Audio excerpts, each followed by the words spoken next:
ಒಂದು ಸುತ್ತು ಗುಂಡು ಹಾರಿಸಿಕೊಂಡಿದ್ದಾರೆ ರಾಯ್.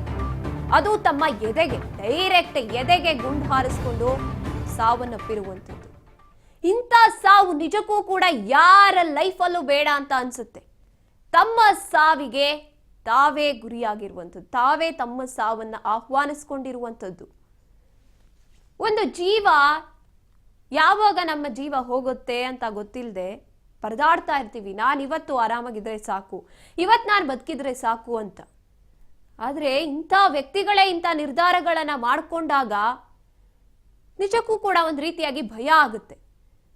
ಬಿಸ್ನೆಸ್ ಮ್ಯಾನ್ ಆಗಬೇಕು ಅಂತ ಕನಸು ಕಟ್ಕೊಂಡಿರೋರಿಗೆ ಸಾಕಷ್ಟು ಗೊಂದಲಗಳು ಹುಟ್ಕೊಳ್ಳುತ್ತೆ. ಇವಾಗ ನಾನು ನಿಜವಾಗ್ಲೂ ಈ ಫೀಲ್ಡಿಗೆ ಇಳಿಬೋದಾ, ಬಿಸ್ನೆಸ್ ಫೀಲ್ಡ್ಗೆ, ಅಲ್ಲಿ ಬರುವಂತ ಸಮಸ್ಯೆಗಳನ್ನ ಎದುರಿಸೋ ಶಕ್ತಿ ನನಗಿದೆಯಾ ಅಂತ ಸಾಕಷ್ಟು ಅನುಮಾನಗಳು, ಗೊಂದಲಗಳು ಮೂಡುತ್ತೆ. ಸಿ.ಜೆ. ರಾಯ್ ಈ ವ್ಯಕ್ತಿಯನ್ನ ನೋಡ್ತಾ ಇದ್ರೆ ನಿಜಕ್ಕೂ ಕೂಡ ಅಷ್ಟು ಸ್ಟ್ರಾಂಗ್ ಪರ್ಸನಾಲಿಟಿ ಅಂತ ಅನ್ಸುತ್ತೆ. ಯುವ ಜನತೆ ಒಂದು ರೀತಿಯಾಗಿ ಇವರ ಮಾರ್ಗಗಳನ್ನ ಅನುಸರಿಸ್ಕೊಂಡು ಬಂದಿರ್ತಾರೆ. ಕಾನ್ಫಿಡೆಂಟ್ ಗ್ರೂಪ್ ಅಂತ ಒಂದು ಸಂಸ್ಥೆನ ನಾನು ಕೂಡ ಕಟ್ಟಬೇಕು ಅಂತ. ಆದ್ರೆ ಒಂದೇ ಒಂದು ಇಂಥ ಒಂದು ಘಟನೆ ನಡೆದ್ರೆ ಸಾಕು, ಸ್ಫೂರ್ತಿಯಾಗಿ ಇಟ್ಕೊಂಡಂಥವ್ರು ಏನು ಮಾಡ್ಬೇಕಾಗಿದ್ರೆ, ಯಾರನ್ನ ಸ್ಫೂರ್ತಿಯಾಗಿ ಇಟ್ಕೋಬೇಕು? ನಿಜವಾಗ್ಲೂ ಕೂಡ ಬಿಸ್ನೆಸ್ ಮ್ಯಾನ್ ಅಥವಾ ಬಿಸ್ನೆಸ್ ಫೀಲ್ಡ್ಗೆ ಇಳಿದ್ರೆ ಇಂಥ ಸಮಸ್ಯೆಗಳನ್ನ ಎದುರಿಸೋ ಶಕ್ತಿ ಇರೋದಿಲ್ವಾ? ಇನ್ನು ಸೇವಂತ್ ಕುಮಾರ್ ಅವರು ಮಾಹಿತಿಯನ್ನ ನೀಡ್ತಾರೆ ಡಿಜಿಪಿ ಸಲೀಂ ಅವರಿಗೆ. ಡಿಜಿಪಿ ಮಾಹಿತಿಯನ್ನ ಪಡ್ಕೊಂಡಿದ್ದಾರೆ. ಸಿಐಡಿಗೆ ವರ್ಗಾವಣೆ ಆಗುವಂತ ಸಾಧ್ಯತೆ ಹೆಚ್ಚಾಗಿದೆ ಈ ಒಂದು ಪ್ರಕರಣವನ್ನ. ಇನ್ನು ಸರ್ಕಾರ ಕೂಡ ಗಂಭೀರವಾಗಿ ಪರಿಗಣಿಸಿದೆ. ಈ ಬಗ್ಗೆ ಮಾಹಿತಿಯನ್ನ ನೀಡ್ತಾರೆ ನಮ್ಮ ಪ್ರತಿನಿಧಿ ಶಿವು. ಕಾನ್ಫಿಡೆಂಟ್ ಗ್ರೂಪ್ ಅಂದ ತಕ್ಷಣ ಈ ವ್ಯಕ್ತಿಯನ್ನ ನೆನಪಾದ್ರೆ ಒಂದ್ ರೀತಿ ಕಾನ್ಫಿಡೆನ್ಸ್ ನೋಡುಗರ ಮನಸ್ಸಲ್ಲಿ ಮೂಡುತ್ತೆ. ಇಂಥ ವ್ಯಕ್ತಿ ಇಂಥ ನಿರ್ಧಾರ ತಗೊಂಡಿರುವಂತದ್ದು, ಇದ್ರ ಬಗ್ಗೆ ಹೇಳೋದಾದ್ರೆ ಗಾಯತ್ರಿ, ಈ ಒಂದು ಸಿ.ಜೆ. ರಾಯ್ ಅವರ ಆತ್ಮಹತ್ಯೆ ಏನಿದೆ ಅದು ನಿನ್ನೆಯಿಂದಲೂ ಕೂಡ ಎಲ್ರಿಗೂ ಒಂದು ರೀತಿಯಲ್ಲಿ ದಿಗ್ಭ್ರಮೆಯನ್ನ ಮೂಡ್ತಿರುವಂತದ್ದು. ದಿಗ್ಭ್ರಮೆಯನ್ನ ಯಾವ ರೀತಿಯಲ್ಲಿ ಅಂತ ಹೇಳಿದ್ರೆ ಯಾರು ಕೂಡ ನಂಬಕ್ಕೆ ಸಾಧ್ಯವೇ ಇಲ್ಲ ಅನ್ನೋ ರೀತಿಯಲ್ಲಿ ಈ ಒಂದು ಪ್ರಕರಣ ಈಗ ಎಲ್ಲರೂ ಕೂಡ ಚರ್ಚೆ ಮಾಡ್ತಿದ್ದಾರೆ. ಸೊ ಈ ನೀವು ಹೇಳಿದಂಗೆ ಕಾನ್ಫಿಡೆಂಟ್ ಗ್ರೂಪ್ ನ ಚೇರ್ಮನ್ ಆಗಿದ್ದಂತವರು, ಅವರ ಕಾನ್ಫಿಡೆನ್ಸ್ ಲೆವೆಲ್ ಹೇಗಿತ್ತು ಅಂತ ಹೇಳಿದ್ರೆ ಅವರು 0 ಇಂದ ಅಂದ್ರೆ ಒಂದು ಕ್ರಿಸ್ಟಲ್ ಬೇರೆಲ್ ಅನ್ನೋ ಒಂದು ಕಂಪನಿಗೆ ಏನು ಕೇವಲ ಮ್ಯಾನೇಜರ್ ಆಗಿ ಬಂದಂತ ವ್ಯಕ್ತಿ ಆ ನಂತರದಲ್ಲಿ ಬೆಳೆದಿದ್ದೇ ಒಂದು ದೊಡ್ಡ ರೀತಿಯ ದಂತಕಥೆ. ಆ ರೀತಿಯಲ್ಲಿ ಸಾವಿರಾರು ಕೋಟಿಯ ಬೆಲೆ ಬಾಳುವಂತಹ ಒಂದು ಅಸೆಟ್ ಗಳನ್ನ ಮಾಡಿದಂತ ಕಾನ್ಫಿಡೆಂಟ್ ಗ್ರೂಪ್ ನ ಸಿ.ಜೆ. ರಾಯ್ ಇವತ್ತು ನಮ್ಮ ಮಧ್ಯೆ ಇಲ್ಲ ಅಂತ ಹೇಳಿ ಎಲ್ಲ ಗಣ್ಯರು ಕೂಡ ಈಗ ಒಂದ್ ರೀತಿಯಲ್ಲಿ ಶಾಕ್ಗೊಳಗಾಗಿದ್ದಾರೆ. ನಲ್ಪಾಡು ಕೂಡ ಮಾತಾಡ್ತಾ ಇದ್ರು, ನನಗೆ ತಂದೆ ರೀತಿಯಲ್ಲಿದ್ರು ಅವರು ಅನ್ನುವಂಥದ್ದು. ಏನು ಡಿ.ಸಿ.ಎಂ ಕೂಡ ಪ್ರತಿಕ್ರಿಯೆ ಕೊಟ್ಟಿದ್ದಾರೆ. ಉನ್ನತ ಮಟ್ಟದ ತನಿಖೆಯನ್ನ ಮಾಡಿಸ್ತೇವೆ ನಾವು ಅನ್ನುವಂಥದ್ದನ್ನ ಕೂಡ ಹೇಳ್ತಾ ಇರುವಂತದ್ದು. ಯಾಕೆ ಆತ್ಮಹತ್ಯೆ ಮಾಡ್ಕೊಂಡ್ರು ಅನ್ನುವಂಥದ್ದೇ ಈಗ ಎಲ್ರಿಗೂ ಕೂಡ ಕಾಡ್ತಾ ಇರುವಂತ ಪ್ರಶ್ನೆ. ಯಾಕೆ ಅಂತ ಹೇಳಿದ್ರೆ ಆತ್ಮಹತ್ಯೆ ಮಾಡ್ಕೊಳ್ಳುವಂತ ಯಾವುದೇ ಪರಿಸ್ಥಿತಿ ಇರ್ಲಿಲ್ಲ. ಯಾಕೆ ಅಂತ ಹೇಳಿದ್ರೆ ಅವರು ಈಗಾಗ್ಲೇ ಸಾವಿರಾರು ಕೋಟಿಯ ಒಡೆಯ ಆಗಿದ್ರು. ಐಟಿ ದಾಳಿ ಏನ್ ಡಿಸೆಂಬರ್ ಅಲ್ಲಿ ಕೂಡ ಐಟಿ ದಾಳಿಯನ್ನು ನಡೆಸಿತ್ತು. ಐಟಿ ದಾಳಿಯನ್ನು ನಡೆಸಿ ನಿನ್ನೆ ಅಧಿಕಾರಿಗಳ ಸಂಬಂಧವಾಗಿ ವಿಚಾರಣೆ ಸಂಬಂಧವಾಗಿ ಕರೆದಿದ್ರು. ಆ ವಿಚಾರಣೆಗೂ ಕೂಡ ಅವರು ಹಾಜರಾಗ್ತಾರೆ. ಮಧ್ಯಾಹ್ನದೊತ್ತಿಗೆ ಧಾವಿಸಿ ಬರ್ತಾರೆ. 3 ಗಂಟೆ ಹೊತ್ತಿಗೆ ಧಾವಿಸಿ ಬಂದು ಅವ್ರು ಏನೆಲ್ಲ ಪ್ರಶ್ನೆಗಳನ್ನ ಕೇಳ್ತಿದ್ರು ಅದೆಲ್ಲದಕ್ಕೂ ಕೂಡ ಉತ್ತರ ಕೊಡ್ತಾ ಇರ್ತಾರೆ. ಉತ್ತರ ಕೊಟ್ಟ ಮೇಲೂ ಕೂಡ ನಂತರದಲ್ಲಿ ಯಾವ್ದೋ ಒಂದು ರೂಮ್ಗೆ ಹೋಗುವಂತದ್ದು, ಅವರ ಚೇಂಬರ್ ರೂಮ್ಗೆ ಹೋಗುವಂತದ್ದು, ಯಾರು ಬರಬೇಡಿ ಅಂತೇಳಿ ಹೇಳಿದ್ರು ಅಂತೇಳಿ ಅಲ್ಲಿನ ಸಿಬ್ಬಂದಿ ಹೇಳ್ತಾರೆ. ಯಾರು ಬರಬೇಡಿ ಅಂತ ಹೇಳಿದ್ರು. ನಂತರ ಗನ್ಮೆನ್ಗೂ ಕೂಡ ಹೊರಗಡೆನೆ ಇರೋದಕ್ಕೆ ಹೇಳಿದ್ರು. ಆ ನಂತರ 10 ರಿಂದ 15 ನಿಮಿಷ ಆದ ನಂತರದಲ್ಲಿ ಒಂದು ದೊಡ್ಡ ಮಟ್ಟದ ಶಬ್ದ ಆಗುತ್ತೆ. ಹೋಗಿ ನೋಡಿದಾಗ ರಕ್ತದ ಮಡುವಿನಲ್ಲಿ ಬಿದ್ದಿದ್ರು. ಅವ್ರನ್ನ ಆಸ್ಪತ್ರೆಗೆ ಸಾಗಿಸುವಂತ ಕೆಲಸ ಮಾಡಿದ್ವಿ, ಆದ್ರೆ ಅವ್ರು ಬದುಕುಳಿಲಿಲ್ಲ ಅಂತ ಹೇಳಿ ಹೇಳ್ತಾರೆ. ಅದಕ್ಕೆ ಆತ್ಮಹತ್ಯೆ ಬಗ್ಗೆ ನಮ್ಗೆ ಗೊತ್ತಿಲ್ಲ, ತನಿಖೆ ನಡೀಬೇಕು ಅಂತ ಈಗ ಅಶೋಕ್ ನಗರ ಪೊಲೀಸ್ ಠಾಣೆಗೆ ದೂರನ್ನು ಕೊಟ್ಟಿರುವಂತದ್ದು. ದೂರನ್ನ ದಾಖಲಿಸಿಕೊಂಡಿರುವಂತ ಪೊಲೀಸರು ಅನುಮಾನಾಸ್ಪದ ದೂರನ್ನು ದಾಖಲಿಸಿಕೊಂಡು ತನಿಖೆಗೆ ಮುಂದಾಗಿದ್ದಾರೆ. ಅನುಮಾನಾಸ್ಪದ ಸಾವು ಇರೋದ್ರಿಂದಾಗಿ ಈಗ ಬಹುಶಃ ಉನ್ನತ ಮಟ್ಟದ ತನಿಖೆಗೆ ಆದೇಶಿಸ್ತೇವೆ ಅನ್ನುವಂತ ಹೇಳಿರೋದ್ರಿಂದ ಡಿ.ಸಿ.ಎಂ ಸಿಐಡಿಗೆ ಈ ಒಂದು ಪ್ರಕರಣವನ್ನು ಕೊಡುವಂತ ಸಾಧ್ಯತೆ ಇದೆ. ಹಲವಾರು ಆಂಗಲ್ಗಳಲ್ಲಿ ಇದನ್ನ ತನಿಖೆ ಮಾಡ್ಬೇಕಾಗತ್ತೆ. ಯಾಕೆಂತ ಹೇಳಿದ್ರೆ ಅವರ ಕುಟುಂಬದವರು ಹೇಳ್ತಾರೆ, ಅವರು ಆತ್ಮಹತ್ಯೆ ಮಾಡ್ಕೊಳ್ಳುವಂತ ವ್ಯಕ್ತಿನೇ ಇಲ್ಲ, ಬಹಳ ಗಟ್ಟಿ ತರದ ಮನುಷ್ಯ. ನಮಗೆ ಗೊತ್ತಿದ್ದಂತೆ ಮತ್ತೆ ಅವರು ಸಣ್ಣ ಪುಟ್ಟ ಆತಂಕ ಇರೋದನ್ನ ಬಿಟ್ರೆ ಅವ್ರಿಗೆ ಶತ್ರುಗಳಾಗ್ಲಿ, ಅವ್ರಿಗೆ ದೊಡ್ಡ ಮಟ್ಟದ ಖಿನ್ನತೆ ಆಗ್ಲಿ ಯಾವುದೇ ಇರ್ಲಿಲ್ಲ ಅನ್ನುವಂಥದ್ದನ್ನ ಅವರ ತಮ್ಮ ಬಾಬು ಜೋಸೆಫ್ ಹೇಳ್ತಾರೆ.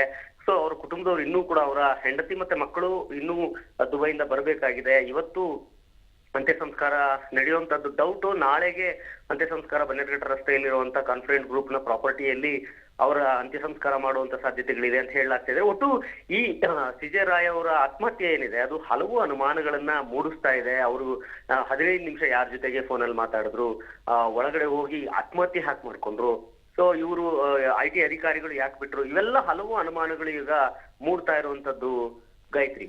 ಎಸ್, ಇನ್ನು ಇವರ ಸಹೋದರ ಜೋಸೆಫ್ ಅವರು IT ಅಧಿಕಾರಿಗಳ ಮೇಲೇನೆ ಕಂಪ್ಲೇಂಟ್ ಮಾಡ್ತಾ ಇದ್ದಾರೆ. ಎಲ್ಲೋ ಒಂದ್ ಕಡೆ ಅಲ್ಲಿ ಏನು ಮಾತುಕತೆ ಆಯ್ತು, ಅಲ್ಲೇ ಏನೋ ಮಿಸ್ಟೇಕ್ ಆಗಿದೆ ಅಂತ, ಮತ್ತೊಂದ್ ಕಡೆ ಡೆತ್ ನೋಟ್ ಬರ್ದಿಟ್ಟಿದ್ದಾರೆ ಅನ್ನುವಂತ ಮಾಹಿತಿ ಕೂಡ ಬರ್ತಾ ಇದೆ. ಅಲ್ಲಿ ನಿಜವಾಗ್ಲೂ ಏನಿತ್ತು ಅಥವಾ ಆ 15 ನಿಮಿಷ ಏನೋ ಆಗಿದೆ ಅಂತ ನಿರ್ಧಾರ ತಗೊಳ್ಳೋಕೆ ಕಾರಣ ಆಗುವಂತದ್ದು ಅಂತ. ಈ 15 ನಿಮಿಷಗಳ ಕಾಲ ಯಾರ ಜೊತೆ ಫೋನಲ್ಲಿ ಮಾತಾಡಿದ್ರು, ಡೆತ್ ನೋಟ್ ಬರ್ದಿದ್ರ, ಅವರ ಪತ್ನಿಗೆ ಭಾವನಾತ್ಮಕವಾದಂತ ಮೆಸೇಜ್ ಅನ್ನು ಕಳಿಸಿದ್ರ, ಎಲ್ಲವೂ ಕೂಡ ಈಗ 2 ಮೊಬೈಲ್ಗಳನ್ನ ಕೂಡ ಪೊಲೀಸರು ವಶಕ್ಕೆ ತೆಗೆದುಕೊಂಡಿದ್ದಾರೆ. ಸಿಜೆ ರಾಯ್ ಅವರ 2 ಮೊಬೈಲ್ಗಳನ್ನ ಅವರ CDR ಅನ್ನ ಹಾಕೊಂಡು ಯಾರಿಗೆಲ್ಲ ಕರೆ ಮಾಡಿದ್ರು, ಏನೆಲ್ಲ ಮಾಹಿತಿಗಳಿತ್ತು, ಏನೆಲ್ಲ ಮೆಸೇಜ್ ಇದೆ ಅನ್ನುವಂಥದ್ದನ್ನು ಚೆಕ್ ಮಾಡ್ತಾ ಇದ್ದಾರೆ.